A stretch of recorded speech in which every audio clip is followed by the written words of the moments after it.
안녕하십니까. 제가 지난번에 언덕교회 왔을 때가 2019년이었던 것 같아요. 네, 그땐 제가 40대였는데 이제 50대가 되어서 다시 돌아왔습니다. 네, 언덕교회를 온다고 생각하니까 마치 친척 집에 오랜만에 오는 듯한 느낌이 들어서 매우 반가웠습니다. 네, 다시 뵙게 되어 정말 좋습니다. 오늘 우리가 함께 볼 본문은 마가복음 2장 1절에서 12절 말씀입니다. 우리가 어릴 때부터 교회에서 중풍병자와 내 친구들 이런 제목으로 많이 들었던 이야기인데요.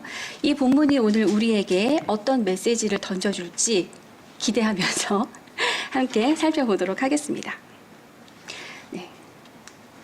1절은 이렇게 시작합니다. 며칠이 지나서 예수께서 다시 가버나움으로 들어가셨다. 이렇게 시작하고 있습니다. 어떤 때로부터 며칠이 지난 것인지, 가버나움을 떠나신 때는 언제였는지, 이제 그런 것들을 알아보기 위해서 우리는 앞에 문맥을 좀 살펴볼 필요가 있습니다. 마태복음이나 이제 누가복음과는 달리 마가복음은 예수의 탄생 이야기가 앞에 기록되어 있지 않고요.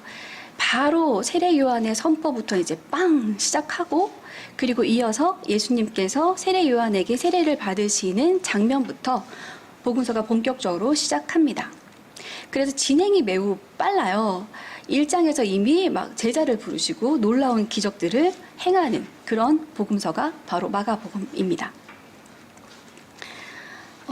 오늘 본문이 어디쯤에 위치되어 있는지 이 공간을 중심으로 살펴보니까 이런 교차대구 구조가 발견되더라고요.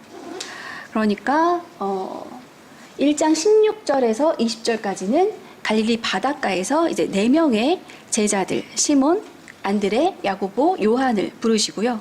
그 다음에 이어서 21절에서 38절까지는 이제 가버나움에서 귀신 들린 사람과 시몬의 장모를 고치시는 장면이 있고, 그 다음에 39절부터 45절까지는 온 갈릴리와 회당을 막 두루다니면서 말씀을 전하시고 이적을 행하시는 그런 장면이 있습니다.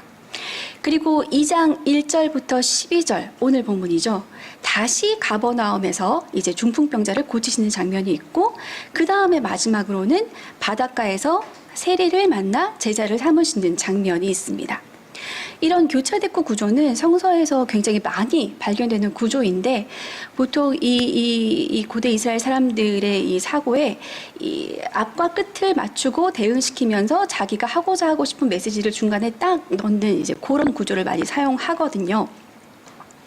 그러니까 마가복음 1장 16절에서 2장 17절까지 제자를 부르시는 단락으로 양 끝을 감싸면서 가장 중심에는 예수께서 온 갈릴리와 여러 회당을 두루 다니시면서 이 사역하시는 내용이 들어있고, 그리고 그 이제 사이에 각각 가버나움에서 벌어지는 일들로 서로 대응되어 있는 구조입니다. 이 구조는 마치 우리가 처음 제자가 되고, 그리고 결국 예수님의 사역을 이어나가게 되기까지는 그 사이에 우리는 우리 각자의 가버나움에서 겪어내야 할 일들이 있다라고 말을 해주는 것만 같습니다. 자, 그럼 그 일들이 과연 무엇인지 오늘 살펴보도록 하겠습니다. 1절과 2절을 먼저 보겠습니다. 며칠이 지나서 예수께서 다시 가버나움으로 들어가셨다. 예수가 집에 계신다는 말이 퍼지니 많은 사람이 모여들어서 마침내 문 앞에조차도 들어설 자리가 없었다. 예수께서 그들에게 말씀을 전하셨다. 우리가 이제 좀 전에 앞에서 보았듯이 지금 예수님은 온 갈릴리를 다 순회하고 다니시면서 가버나움으로 돌아오신 상태잖아요. 그래서 너무 유명해진 지금 상태입니다. 예수가 집에 계신다는 말이 퍼지니 가버나움 사람들이 구름대처럼 모여들어서 문까지 다 막아설 정도로 더 이상 들어설 자리가 없었습니다. 이렇게 사람들이 예수님 앞에 몰려들자 예수님께서 가장 먼저 하신 일은 그들에게 말씀을 전하는 일이었습니다. 자, 그런데 바로 그때 이제 오늘 사건이 벌어지게 됩니다. 3절에서 그때에 한 중풍병 환자를 4사람이 데리고 왔다라고 적고 있습니다. 새 번역은 마치 딱 네 사람이 중풍병 환자의 침상을 들고 온 것처럼 적고 있지만 개역개정에서는 사람들이 한 중풍병자를 네 사람에게 메워가지고 예수께로 올세 이렇게 번역을 하고 있고 사실 헬라어 원문도 개역개정에 더 가깝습니다. 그들이 예수께 데려왔다. 한 중풍병자를 네 사람에게 메워가지고 이렇게 되어 있습니다. 그리고 오늘 본문의 병행복문인 마태복음 9장 1에서 8절과 누가복음 5장 17에서 26절에서도 네 사람이라는 말은 안 나와요. 그냥 여러 다수의 사람들이 이 한 사람을 그것도 이 누워있는 채로 이게 중요한 것 같아요. 누워있는 채로 그대로 예수님께 데려왔다는 점이 강조되어 있을 뿐입니다.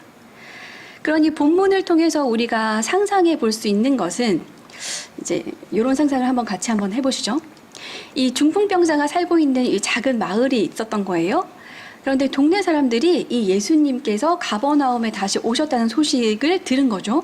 그래서 자기도 들었어? 막 이러면서 가버나움에 예수님이 다시 오셨대! 막 이러면서 아니 며칠 전에는 글쎄 나병 환자도 고치셨다지?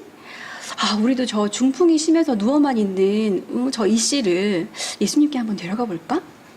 아니 어떻게 누워만 있는데 어떻게 무슨 수로 데려가겠어? 무슨 걱정이야. 우리가 사람이 이렇게 많은데 한번 데려가 보자. 이런 식으로 이 대화가 진행되지 않았을까? 이제 그런 상상을 한번 해봅니다. 그래서 이 온 동네 사람들이 이 병자 한 사람을 낫게 하고 싶어서 예수님께서 계신 곳으로 침상채로 그대로 들고서 우르르 몰려가고 있는 그 모습을 떠올려 볼 수 있을 것 같습니다. 여러분 혹시 요한복음 5장에 기록된 베데스다 연못 이야기를 기억하십니까? 베데스다 연못 주변에는 눈먼 사람들, 다리 저는 사람들, 중풍병자들 이렇게 환자들만 가득했잖아요. 그곳에 있던 그 병을 얻은 지 38년이나 된 병자에게 예수님께서 다가가셔서 말을 건네자 그는 곧바로 이렇게 하소연을 했습니다. 물이 동할 때 나를 옮겨줄 그 한 사람이 없어서 제가 여기 지금 이렇게 오랫동안 방치되어 있다고 이렇게 하소연을 했습니다. 베데스다 연못 주변의 사람들의 방식은 베데스다 연못 물이 동할 때 맨 먼저 들어가는 사람은 병이 낫는다더라 하는 이런 환상을 심어놓고서 그래서 이 연못 주변에 아픈 사람들이 죄다 모여들게 해서는 일반 사람들의 공간으로부터 그들의 일상으로부터 아픈 사람들을 치워버리고 아픈 사람들끼리만 한 장소에 몰아넣었던 그 이야기가 바로 베데스다 연못 이야기이잖아요. 그 이야기와 오늘 우리가 보고 있는 마가복음 2장에 등장하는 이 사람들의 이야기는 참 상반된 모습을 보여주는 것 같습니다. 사실 중풍병자 한 사람쯤이야 누워있는지 오래된 사람들은 뼈가 낭상할 수밖에 없거든요, 사실은. 그런 사람은 그냥 장정 한 명이 들쳐업고 뛰는 게 사실 더 빠를 수도 있는데, 그리고 침상채로 들고 온다고 하더라도 앞에서 이렇게 잡고 뒤에서 이렇게 잡고 둘이 들 수도 있을 것 같은데, 지금 침상 하나를 4명이 들고 왔다는 것은 이 중풍병자를 돕고자 하는 사람들이 참 많았구나. 동네 사람들 가운데 침상을 들겠다고 하는 자원자가 충분했구나. 이런 상상도 해보게 됩니다. 그래서 우리가 어렸을 때부터 많이 들었던 중풍병자와 내 친구들이라는 제목보다는 중풍병자를 데리고 온 사람들이라는 제목이 더 어울릴 것 같아서 오늘 설교 제목을 그렇게 정했고요. 그냥 친한 친구 4명이 아픈 친구 한 사람을 돕는 이야기로 이 본문을 읽기보다는 하나의 공동체가 이 거동 못하고 누워있는 한 사람을 너무 회복시키고 싶어가지고 그래서 결국은 회복을 시켜내서 함께 살아갔더라 하는 그 이야기로 저는 읽고 싶었습니다. 자, 아픈 한 사람을 누운 채로 침상을 그대로 들고 오는 것도 굉장히 평범하지 않은 생각인데 이제부터 벌어지는 일들은 더욱 기발하고 창의적입니다. 4절입니다. 무리 때문에 예수께로 데려갈 수 없어서 예수가 계신 곳 위에 지붕을 걷어내고 구멍을 뚫어서 중풍병 환자가 누워있는 자리를 달아내렸다.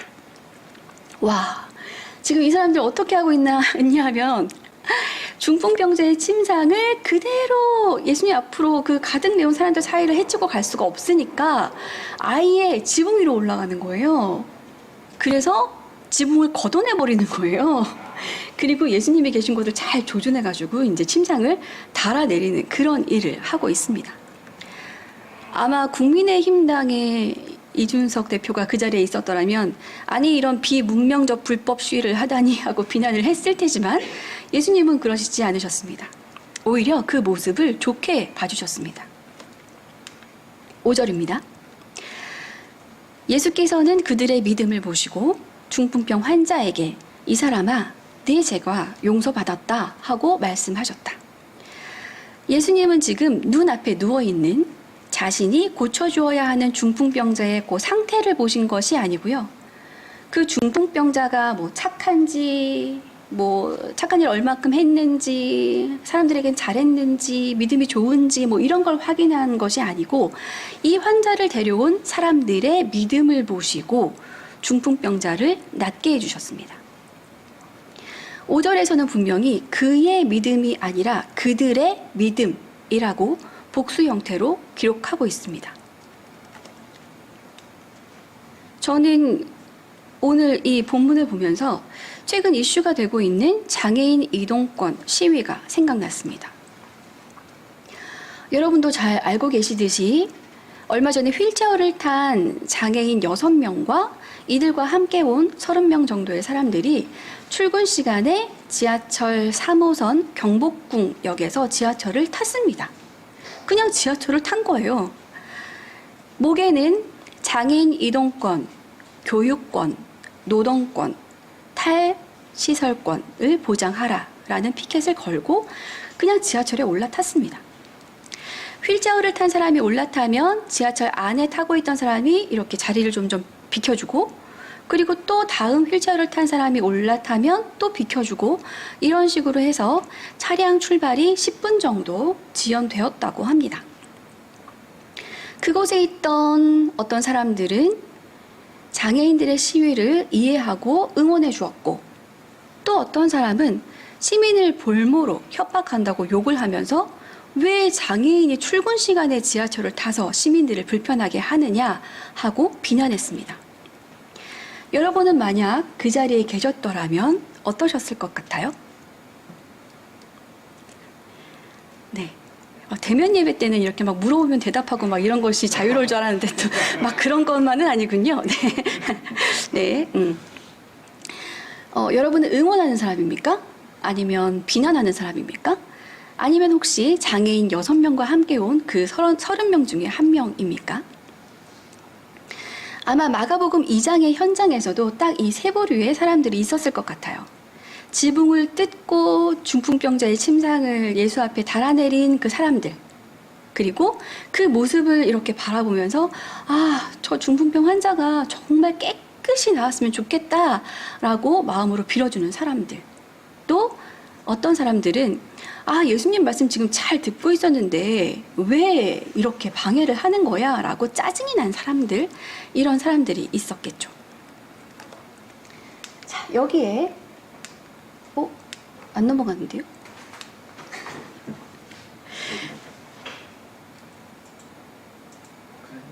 네. 알겠습니다. 네. 조준을 잘못했습니다. 네. 자, 이제 오늘 본문의 후반부로 가면 한 부류의 사람들이 더 등장을 합니다. 바로 예수님의 뜻을 전혀 알지 못하는 이 사회의 지도자들입니다. 5에서 12절입니다. 예수께서 중풍병자를 데려온 사람들의 믿음을 보시고 중풍병자에게 내 죄가 용서받았다라고 말씀하시자 그 모습을 옆에서 지켜보고 있던 율법학자들은 신학을 따지고 교리를 따지고 관습을 따지고 전통을 따지면서 이 나사렛 출신의 듣보잡 예수가 급진적인 태도를 보이는 이런 것이 매우 불편합니다.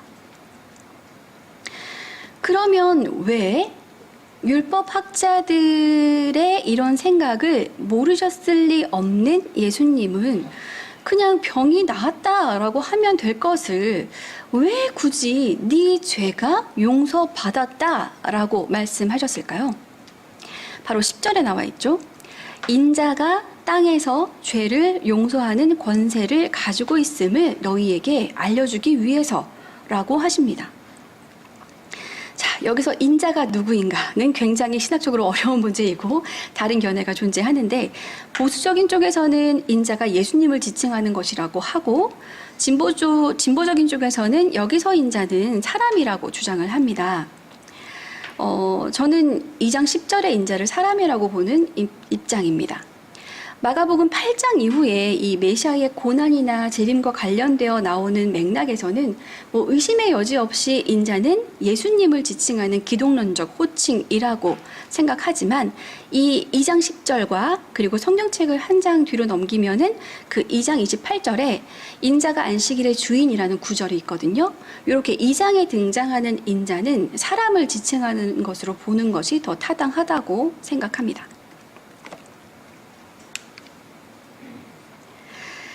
자, 그럼 여기서 다시 질문하겠습니다.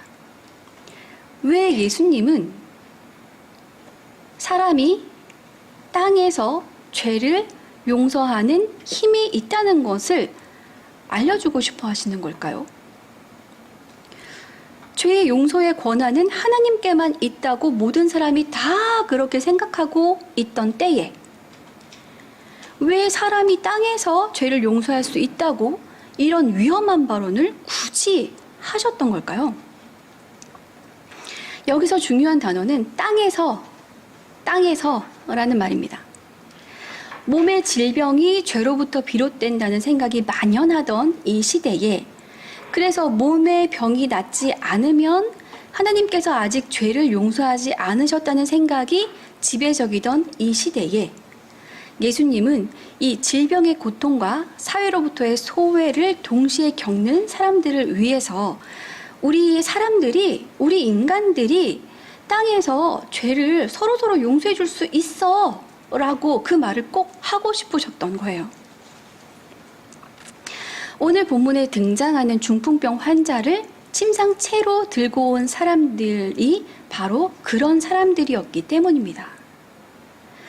병자를 죄인 취급하지 않고 함께 행복하게 살아갈 생명으로 존귀하게 인식했기 때문에 이 마을 사람들은 모두 함께 병자를 데리고 예수님께 나아왔고, 예수님은 이들의 모습에서 땅에서 서로 용서하며 살아간다는 것은 저런 것이구나 라는 생각이 드셨을 것 같아요. 2000년 전 고대 사람들만 이렇게 질병이나 고난을 죄와 연결시킨 것이 아니라 오늘날에도 이런 생각은 여전해서 21세기를 살아가고 있는 우리도 종종 고난과 죄를 직접 연결시키려는 것이 이렇게 밑바닥에 쭉 깔려 있습니다. 가난하고 병들고 장애를 입은 사람들을 불쌍하게 여기는 마음은 기독교인들에게 다 기본적으로 장착되어 있는 것이긴 해요. 그런데 그들 자신에게 문제가 있을 거야 라고 여기고 그들의 짐을 스스로 지고 살아갈 수밖에 없다는 생각을 합니다. 그 보통의 평균적인 사람들과 다르게 태어난 사람들이 차별을 겪고 사는 것을 그래서 당연하게 여깁니다. 어쩔 수 없다고 생각합니다.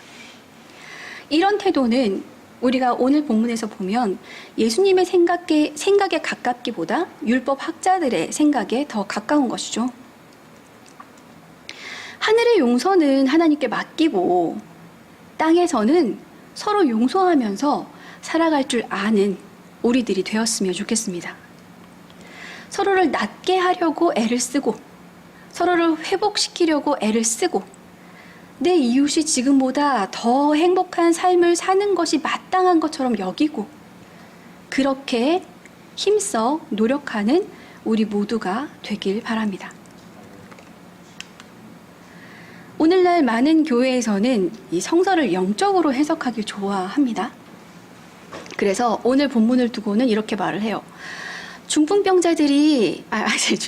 사람들이 중풍병자의 침상을 들어서 예수께 가져온 것처럼 그렇게 우리는 연약한 이웃의 문제를 예수님께 내어놓고 기도해야 한다. 이렇게 메시지를 전합니다. 하지만 오늘 본문을 보면 영적으로만 해석하기에는 너무 물리적인 방법들이 구체적으로 서술되어 있지 않아요? 그죠?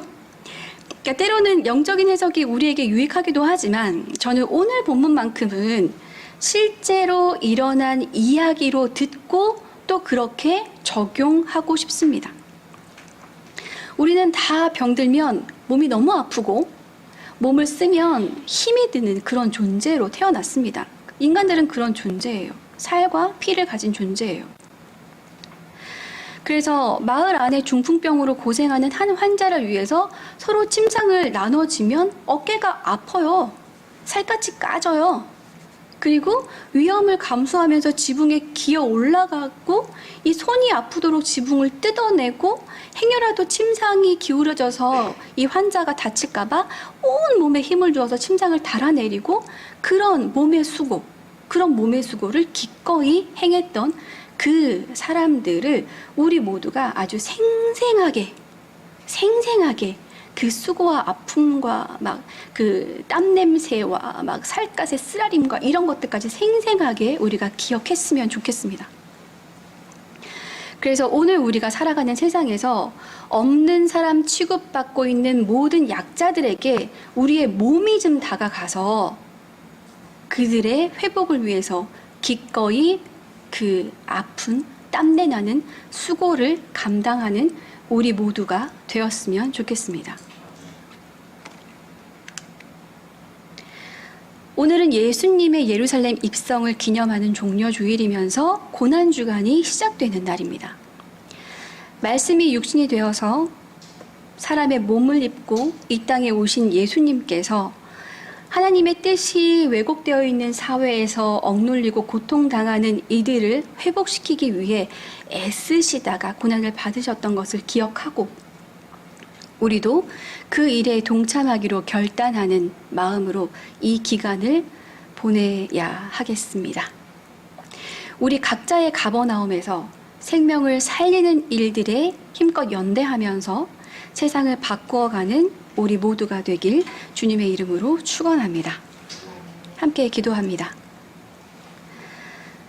사랑의 주님, 한 사람을 살리기 위해 많은 이들이 함께 힘을 모았고 모든 가능한 방법을 다 동원해서 결국 그 한 사람을 낫게 했던 오늘 마가복음 2장의 이야기를 우리가 함께 보았습니다. 이 자리에 모인 저희 모두가 고난에 처한 사람을 살리기 위해 기꺼이 연대하게 하시고 땅에서 서로 죄를 용서하는 공동체가 되게 하여 주십시오. 그래서 억눌리고 약한 생명이 살아갈 힘을 얻게 되고 평범한 일상을 경험하게 되는 그 날이 속히 오게 하여 주십시오. 저희의 믿음을 보시고 아픈 이를 치유하시는 주 예수님 이름으로 기도드렸습니다. 아멘. 예, 제가 한 가지 질문을 드리겠습니다. 저 이선 목사님 오신다고 해서 어떤 말씀을 하실까 궁금했는데 오늘 이렇게 장애인에 대해서 우리가 또 생각할 수 있는 기회를 주셔서 감사하고요. 목사님이 특별히 이 사회에 좀 소외된 사람들 관심이 많으신 것 같아요. 평등세상 네트워크에도 참여해서 적극적으로 좀 여러 가지 활동하시는 것 같은데 목사님이 언제부터 이렇게 좀 사회에 소외된 사람들에게 관심을 좀 가지게 되셨는지 그리고 이렇게 그런 특별히 이분들에게 관심을 갖게 된 그런 동기나 배경 같은 게 혹시 있는지 이런 거를 조금 얘기해 주시면 좋을 것 같아요.